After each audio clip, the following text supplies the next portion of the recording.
What do you think you'd get? I got memories. Memories, yeah, very good. Come on. So this would be a poem about how does the poet present dong dong dong dong memories? What else? Come on, Brainiacs, let me know. Emotions, yes, very good, because this is a poem very much about positive emotions. Very good, Mikawai, gold star for you. What else?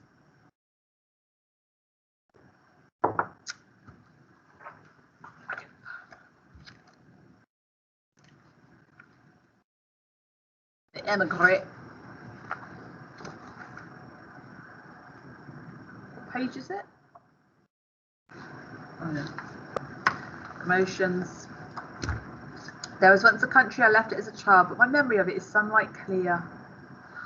Right, let's go through and do some very quick revision, because obviously you know this poem already, so it's nothing that you haven't learned before. So the emigrant, there was once a country. So I'm just going to go through this quickly. So the fact that there was once suggests that it starts off almost like a what? How does it start off?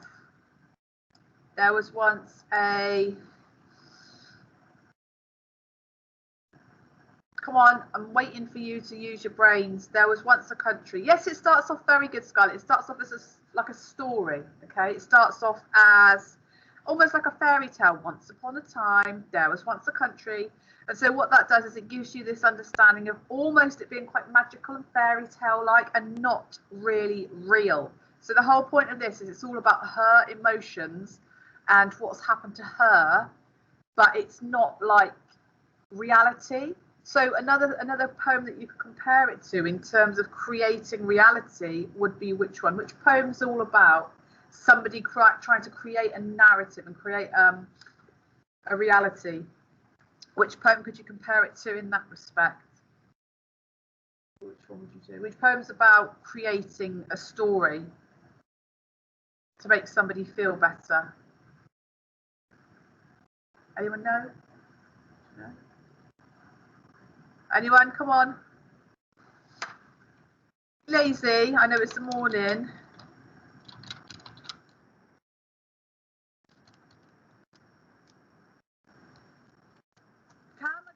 Kamikaze, James White. Yep, kamikaze. Well done. So in certain things, you've got like people creating stories and creating. They're almost like creating things. So there was once a country, I left it as a child, ... So you got that ellipsis. So that's showing that she's thinking back. It's all about her ideas. I left it as a child. So it the noun child, why is that important? Why is it important that she says,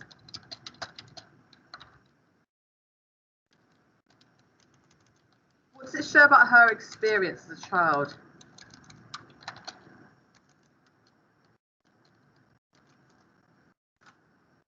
Why is it important? Why do you think it's important she left it as a child? She didn't have any control. She didn't have any control, but what does it show about her experience?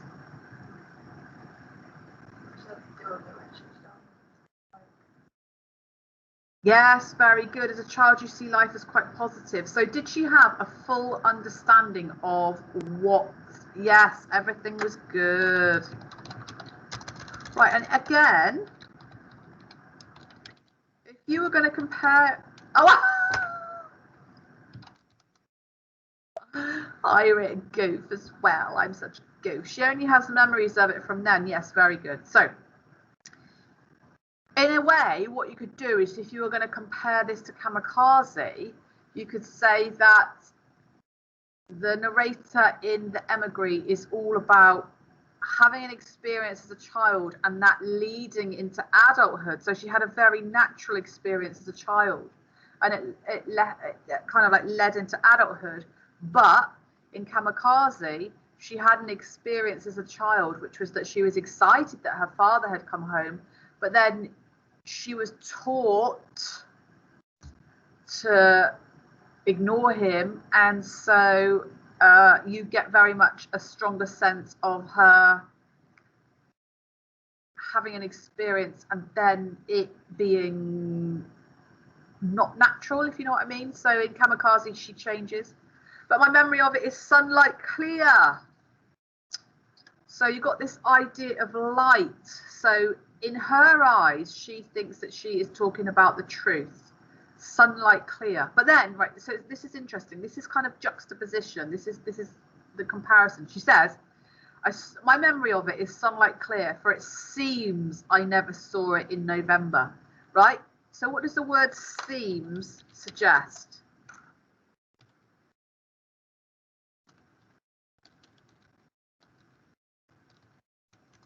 Are her memories true? She says that they are sunlight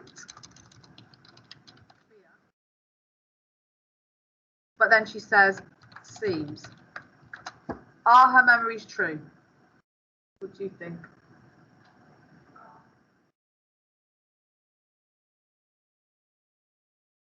What does everyone think at home? Ellie, Maeve?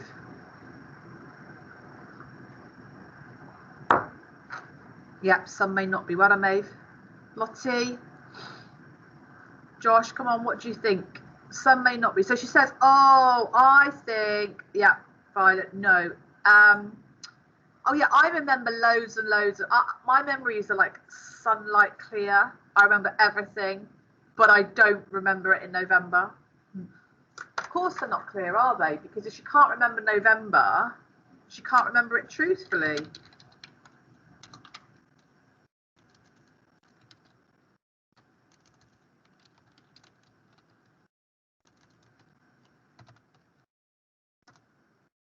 Okay, so she can't remember it truthfully, which is true. You know, she doesn't remember it truthfully. For it seems I never saw it in that November, which I am told. So what does that show about her?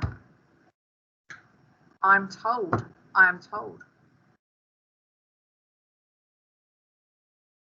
Did you think I'd frozen then? If I'm telling you she's been told stories, very good. So therefore it infers then, lovely Mikawai, she can probably remember things but does not remember them well enough to tell between childhood memories and imaginations. Very good. What does it show about the fact that she is told? Yes, she's going off of what she's heard. Very good, Josh. It's not her own memories, just stories. Very good. So she is saying, I remember this place and I remember it and it was like this and this and this. But what I'm told is, so what it shows you is there is a disconnect between what she is remembering and the reality. So if you think about, you know, she's creating a narrative, which again is very similar to Kamikaze. She only remembers a good part of the child. Yeah. And then she says, the worst news I received. Tell me what kind of verb receive is. Is it passive or is it active? What do you think?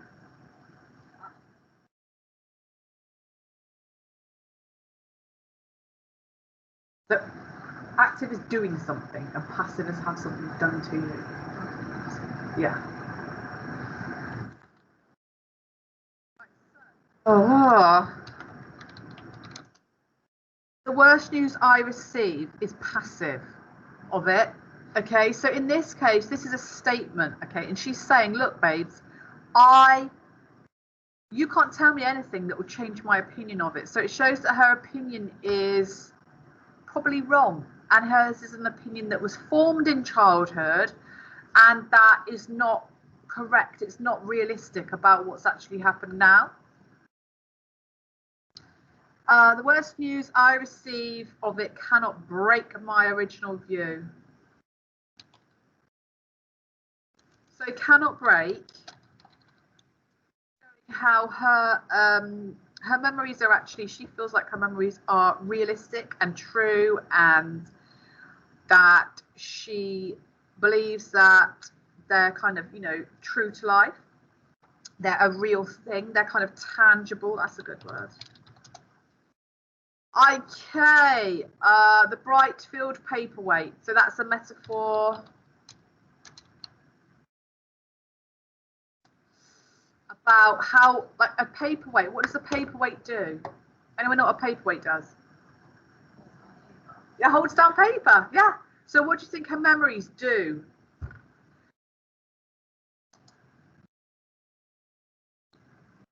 Anyone know?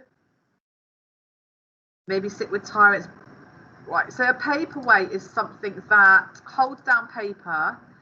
So therefore, it is something that is quite heavy and real, and that's what this is all about. Like, her memories are real. She thinks that they're real things.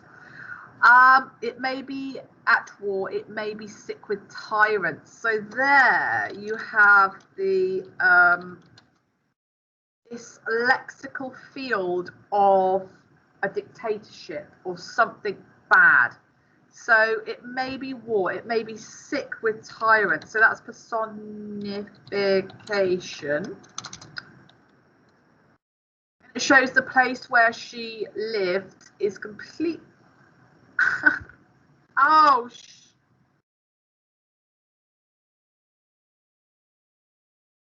know what I've just done? Anyone guess what I've just done? Look, here are my little cactus, my little cacti, and I've just put my finger on them. A bad thing, Mikawai, yeah, and they've got names. So this one's called Umbongo, Umbanangi. This one's Sherlock Holmes. This one here is Sherlock Holmes. This one here is called Babiba. And this one here is called Screechy Violin. But do your cactus have names, Ellie? Because my cactus have names. And I just went like that. And Babiba. So Babiba's the biggest one. I'll just show you. There's Babiba. He is a big boy. All right, there's Babiba. And Babiba, I've just put my finger on Babiba. It was very nice. Sherlock Holmes has actually got two, so I might have to separate them. And one's called Sherlock and one's called Holmes. But I've got a big one. Did I make them up as I went along? You killed yours. All of my plants at home have got names. Okay, all of them. And this is a little bit of an interlude in case you're a bit, you know. So the ones in my room are called Titus. That's a cactus. He's my big cactus, right? He's the one that these all come off of. So he makes these, and these are babies. And then I've got my oldest plant is a spider plant called Buster, and I had him when I lived in London. So that was about 15 years ago, and he's still going along. And then from Buster, I get all of these little spider plants. I mean, I've got a forest here. I've got a practical forest. And I'll just tell you some of the names of my plants at home, and then we'll get on with some serious learning. My cats keep giving me theirs, and I just call them Violet. That was like a dagger in my heart. You can't just kill things. I have one with a Santa hat. I don't know what to name it. Call it one of the people that we did. I try not to. So here, very quickly, these are the names of my plants. Bertha. Murderer. Here are the names of my plants in my bedroom. So I've got Titus. I've got Jelly Changes. I've got Charm. Pretty Baby. Toots, Janet Hoganwack, Oliver Corswell John, Tibitha, Steve, Approach Road, because that's where I used to live in London, and I had Buster when I lived in London. Is anyone actually interested in the names of my plants? Because I will stop. Annalise Keating, that's the one by my bed, Annalise Keating. Frankie Bergstein. What else? Tibitha's in the kitchen now. and I just had to throw one of them out. How do you remember? Because they're like my children, Maeve. I remember my children's names. Toots. And then on the landing, and what did your brother call them? On the landing, my plant is called Monkey Man. And I've got a big cactus called Lucky, and it's called Lucky because it fell out the window in a storm. So that's why it's called Lucky. Anyway, if I ever go like that again, you know it's because I put my fingers in these. Now what I'm hoping is that I grew cat grass for my cat. Do you know what cat grass is? I'm just going to give my plants a little bit of a water. Don't worry, they're not in anything that's going to harm the computer.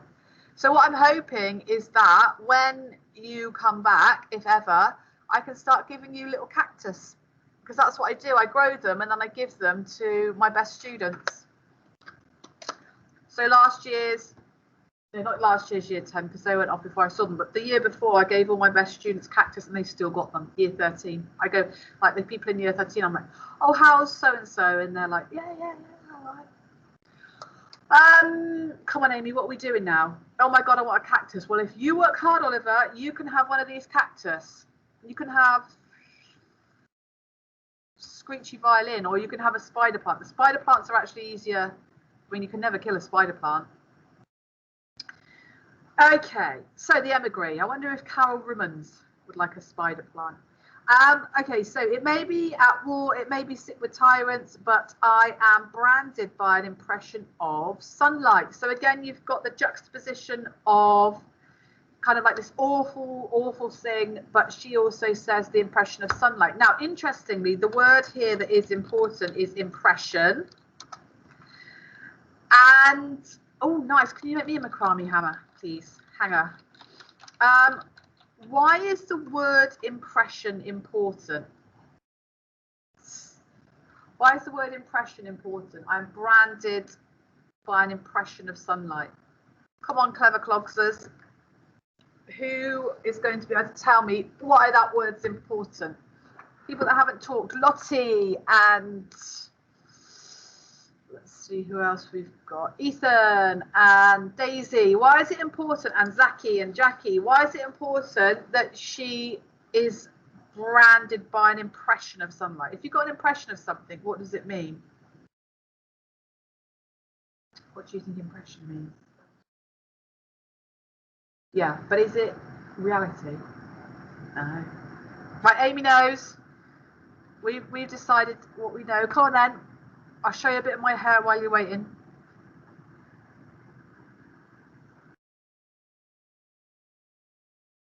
Okay, I've done a spin of the ombre. So what is it? Come on, Michael, if you want a cactus, you're going to have to get right in. And Mikawai and Jenna.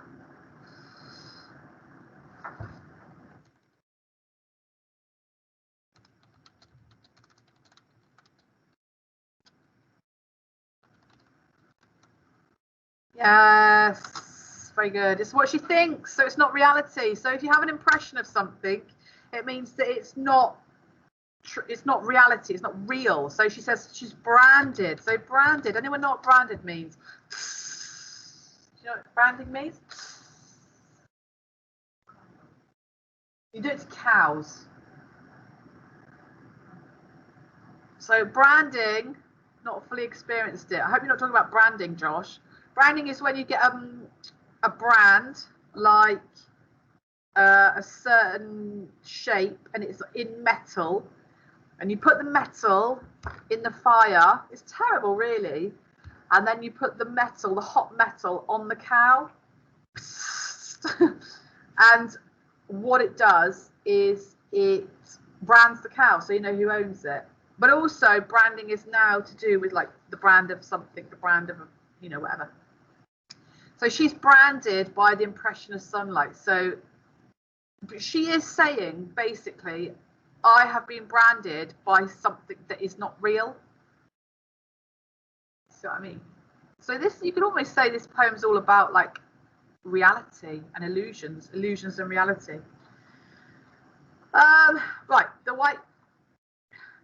The white streets of that city, the graceful slopes glow even clearer as time rolls its tanks and the frontiers right between us. Right, so basically what she's saying is my memories of things, my ideas of it grow even stronger and clearer as time goes on. And tanks roll its cities between us, like that's metaphorical, and close like waves. I think what this does is it shows that she is quite open about the fact that she is kind of making it up. She's sort of like, oh, I left this city and it feels like my homeland, but I am quite open about the fact that, you know, I don't know the reality of it. And the metaphors there, again, you've got tanks and front. And those things are that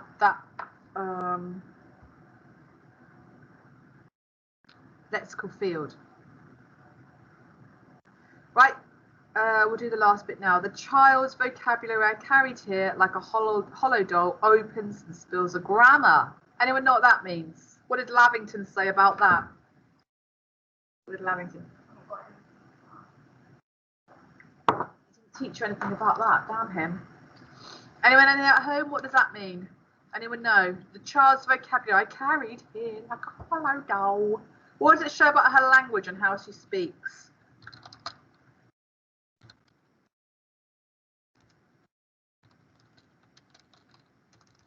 Anyone know? Come on, have a guess.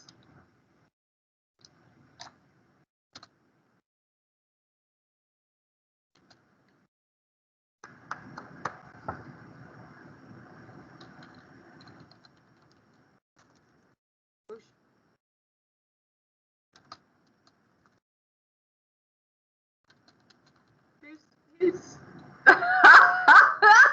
not gonna lie, who speaks English as a second language? What happens if you speak English as a second language sometimes? On to another country where she, yeah, you know, 2 languages.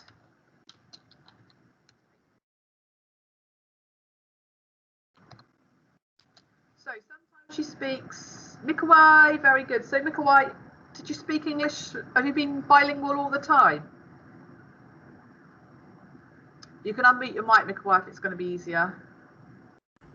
No, I learned English when I came to England. Okay, so when you first started learning that language, did you sometimes mess up the grammar of it because you were used to speaking Polish? Yes, I still do. Oh. Sometimes, rarely. Rarely. You're amazing. So, as Mikawai says, if you speak 2 languages, especially if you speak a childhood language first, when you learn a new language, sometimes, you know, you're so used to speaking in the other way. Even if you say the right words, sometimes you get the words mixed up in the wrong way. Can you think of any examples, Mikawai, or not? I know I it's not really like a grammar thing, but I say kindergarten a lot instead of nursery. Yeah.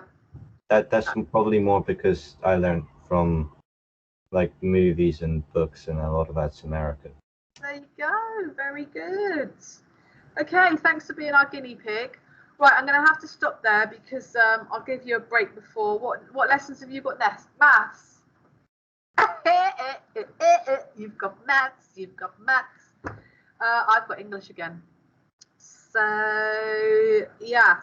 So when do I see you next? Tomorrow? I'll be here tomorrow. We can carry on with this. Who knows if we're going to know any more about it. Remember to look at that Instagram. If I get time, I'll make up a rubbish song every day to give you a little bit of joy in this moment of darkness and despair that is lockdown. Mark, how many is this? Like number 4 now? 3 or 4. Jiminy cricket. I never realised, right, that when I take my glasses off, I have these bits on my nose where my glasses go. No one bothered to tell me. Right, okay, so ciao, ciao. See you all tomorrow. Have a lovely day. Be very careful. Stay safe. Stay well. When you see me tomorrow, do remember you can comment on how amazing my hair looks. Bye. Bye-bye. Bye-bye. Bye-bye.